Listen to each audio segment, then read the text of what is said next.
사도 요한이 환상 가운데 하늘에 올라가서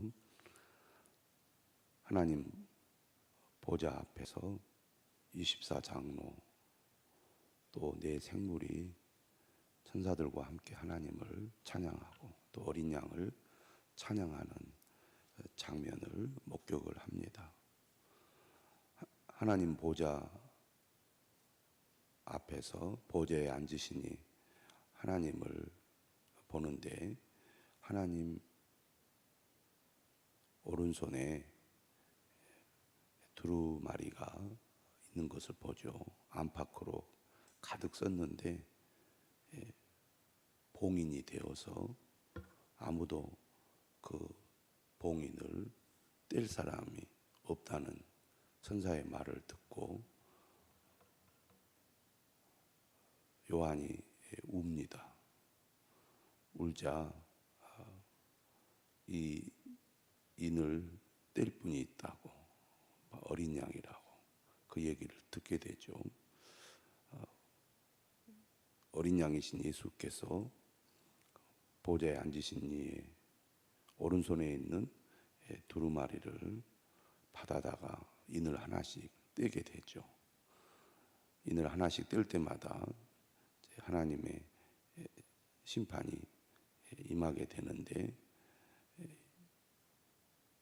여섯째 인을 떼고 일곱째 인을 뗄 때에 이제 일곱 천사가 나타나서 일곱 개의 나팔을 받게 됩니다. 그래서 나팔을 또 이렇게 하나씩 불 때마다 또 하나님의 재앙이 임하게 되죠. 그래서 인 재앙과 나팔 재앙이 이제 이렇게 서로 이어지고 연결이 되게 됩니다.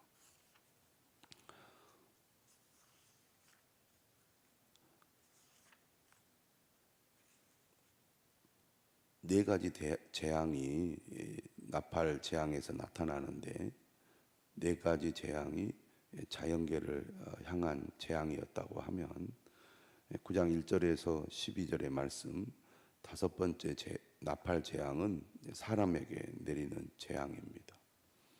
여기 보면 황충이 등장하는데, 황충은 이제 메뚜기를 가리킵니다. 메뚜기를 자세히 보면 마치 그 7절에 그 황충의 모양이 소개가 되는데, 하나님의 심판 가운데 메뚜기 때 재앙이 있지 않습니까? 수많은 메뚜기들이 나타나서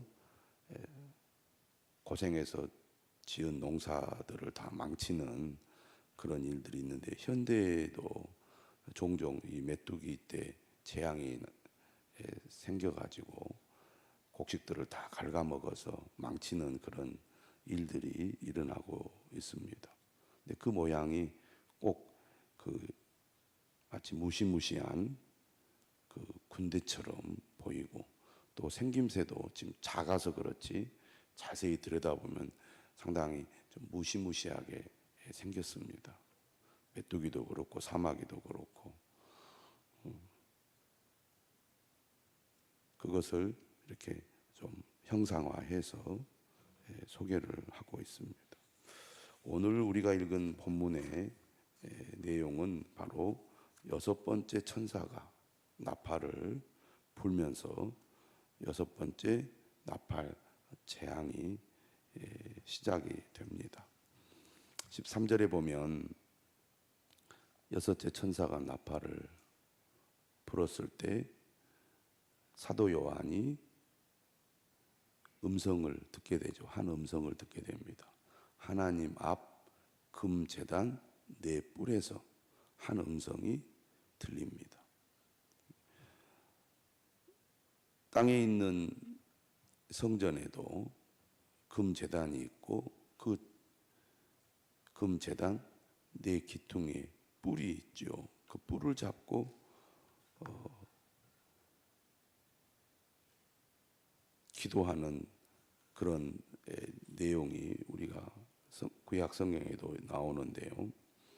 오늘 14절에 보면 나팔을 가진 여섯째 천사에게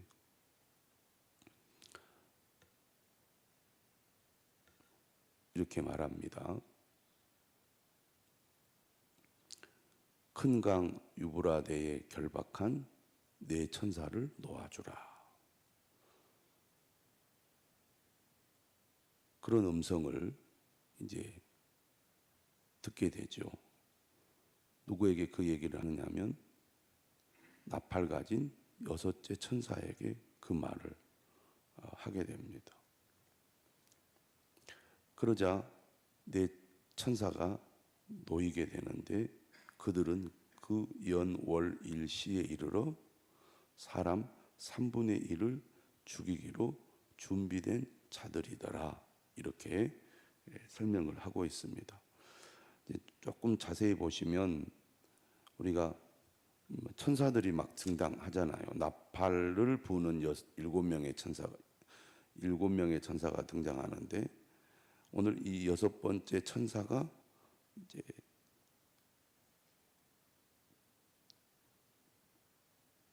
재앙을 이제 일으키기 위한 나팔을 불자 한 음성이 들리는데 큰 강 유브라데에 결박한 4명의 천사를 놓아주라. 그러면 나팔을 불기 위해서 등장한 7명의 천사와 다른 천사입니다. 근데 여기에 뭐라고 되어 있냐면 결박한 천사라고 그랬습니다. 결박한 4명의 천사다. 결박한다는 것은 그들이 묶여 있다, 갇혀 있다는 것인데 왜 천사가 갇혀 있게 되었을까요? 하나님의 말씀을 듣지 않고 거역했기 때문에 갇혀 있겠죠. 한마디로 말하면 이 천사들은 타락한 천사, 악한 천사들입니다. 이 악한 네 천사가 이제 풀려나서 하나님이 정한 연올 일시에 사람 3분의 1을 죽이는데 준비된 천사들이라는 것입니다. 악한 천사들이 이 땅의 사람들을 죽이려고 풀려난 것입니다. 한마디로 말하면 악한 천사들의 이러한 행동이 하나님의 허락하에 하나님의 통제 아래 활동을 하게 된다는 얘기죠. 악한 자들이 악을 행하는 데 있어서도 하나님의 주권 아래에서 벌어지는 일들이다. 그런 얘기입니다. 이 세상에 여러 가지 사건들 또 수많은 재앙들이 하나님의 통제 아래, 주권 아래 하나님의 심판의 도구로 사용이 된다는 얘기입니다. 우리가 세상에서 여러 가지 전쟁이라든지 수많은 재앙들이 일어나는데 그러한 것들도 하나님의 주권 아래서 이루어지는 것이고 악한 자들의 그런 악한 행동도 하나님의 심판의 도구로 사용이 되는 경우들이 많이 있는 거죠. 우리가 구약의 역사들을 보면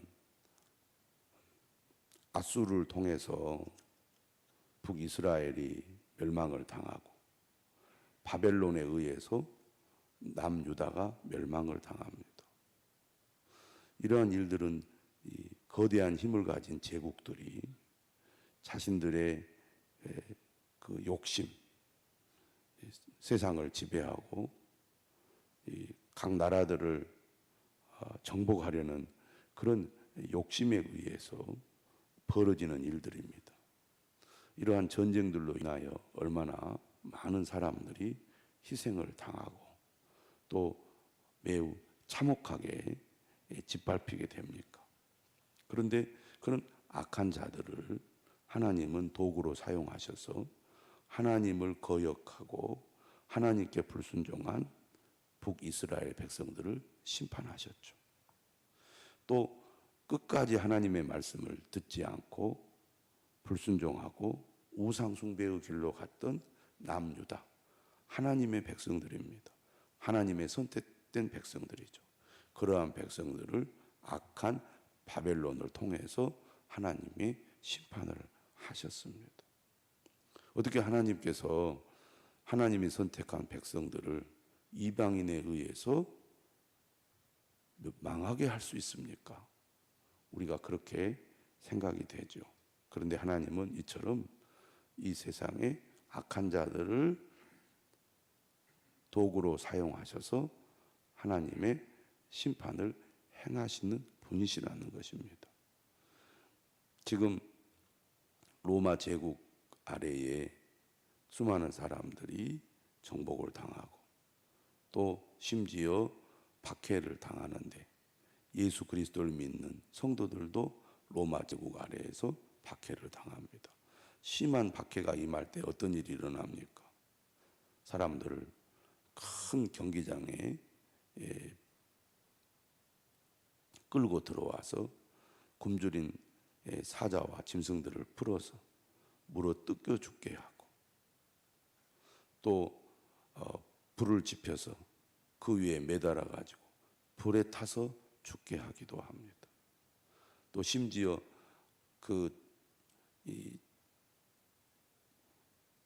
직접 싸움을 시켜 가지고 싸움 잘하는 사람들에 의해서 죽임을 당하게 하기도 하죠. 어떻게 그런 일이 있을 수 있느냐? 우리가 그렇게 생각하는데 이런 끔찍한 일들이 이 로마 제국 악한 자들에 의해서 박해를 당하고 순교를 당하는 그런 일들 속에 벌어지게 됩니다. 이처럼 여섯째 천사가 나팔을 불 때 결박한 네 천사가 풀려나서 그들을 통해서 하나님이 정해진 때에 사람 3분의 1을 죽이게 된다는 얘기입니다. 16절에 보면 마병대의 수가 나옵니다. 마병대라는 것은 말을 타고 전쟁에 임하는 부대를 가리키죠. 근데 그 수가 2만 만입니다. 2만 만이라는 것은 2만 곱하기 10,000명이니까 2억 명에 해당합니다. 문자 그대로 2억 명이다. 그런 수많은 군대를 거느리는 제국이 있을까요? 아마 이 당시 전 세계 인구가 이 정도밖에 안 될 텐데 상징적인 숫자라고 할 수 있겠죠. 어마어마한 수의 마병대가 지금 등장을 합니다. 그 숫자를 지금 요한이 들었다는 얘기죠. 마병대가 있는데 숫자가 2만 만이다. 17절에 보면 이 같은 환상 가운데 그 말들과 그 위에 탄 자들을 사도 요한이 보죠. 2만 만, 2억의 마병대의 이 장면을 보게 됩니다. 그런데 그 마병대 말과 그 위에 탄 기수들을 보니까 불빛과 자줏빛과 유황빛 호심경이 있고 또 말들의 머리는 사자 머리 같고 그 입에서는 불과 연기와 유황이 나왔습니다. 무시무시한 이 마병대지요. 어마어마한 숫자에 아주 무장이 잘 되어 있고 또 아주 놀라운 능력을 행하는 그런 마병대입니다. 그런데 18절에 보니까 이 세 재앙, 세 가지 재앙이죠. 이 말들에게서 나오는 불, 그 다음에 연기, 유황, 마치 구약 시대에 하나님 불로 세상을 심판하실 때, 특별히 우리가 소돔과 고모라의 이 불로 심판하는 그 하나님의 심판이 있지 않았습니까? 그런 것처럼 이 마병대를 통해서 불과 연기와 유황의 심판이 재앙이 임하는 겁니다. 그래서 사람 3분의 1이 죽임을 당하게 되죠. 절박한 네 천사가 풀려나서 하나님이 정한 연올 일시에 사람의 3분의 1을 죽이기로 준비되어서 그 일을 행하게 되니까 마병대 2만만이 등장을 해서 사람의 3분의 1을 죽이게 된 겁니다. 어마어마한 그런 재앙이 임하게 되는 거죠. 근데 19절에 보니까 이 말들의 힘은 입과 꼬리에 있으니 꼬리는 뱀 같고 또 꼬리에 머리가 있어 이것으로 해하더라. 이러한 이 재앙의 이 중심과 배후에는 누가 있다는 것을 말합니까? 사탄이 있다는 거죠. 한마디로 말하면 악한 사탄의 세력들이 이처럼 이 수많은 사람들을 죽이고 있는 것입니다. 결국 지금 로마 제국이 그들이 가지고 있는 강력한 힘으로 사람들을 죽이고 믿는 자들을 죽이는데 이 세력들이야말로 사탄의 세력들이라고 얘기하는 겁니다. 로마 제국은 사탄의 세력들이라는 거죠. 그런데 이 모든 재앙과 심판도 넓은 의미에서 볼 때는 하나님의 주권 아래 하나님이 허락하시기 때문에 그들이 그런 악을 행할 수 있다는 것입니다. 다시 말하면 이런 이 사탄의 세력들의 악도 하나님의 주권 아래에 있기 때문에 그들의 능력과 그들의 활동도 한계를 가지고 있다. 더 넓은 의미에서는 하나님이 이 믿는 자들을 이런 이 악한 세력들의 심판 가운데서도 하나님께서 보호하고 있다. 이렇게 볼 수가 있습니다.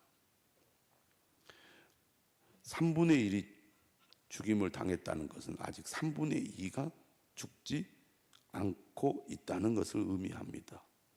그래서 20절에 보면 이 재앙에 죽지 않고 남은 사람들이 나오는데 문제는 이렇게 어마어마한 재앙이 임하는 것을 보고도 남은 사람들이 손으로 행한 일을 회개하지 않고 있다는 겁니다.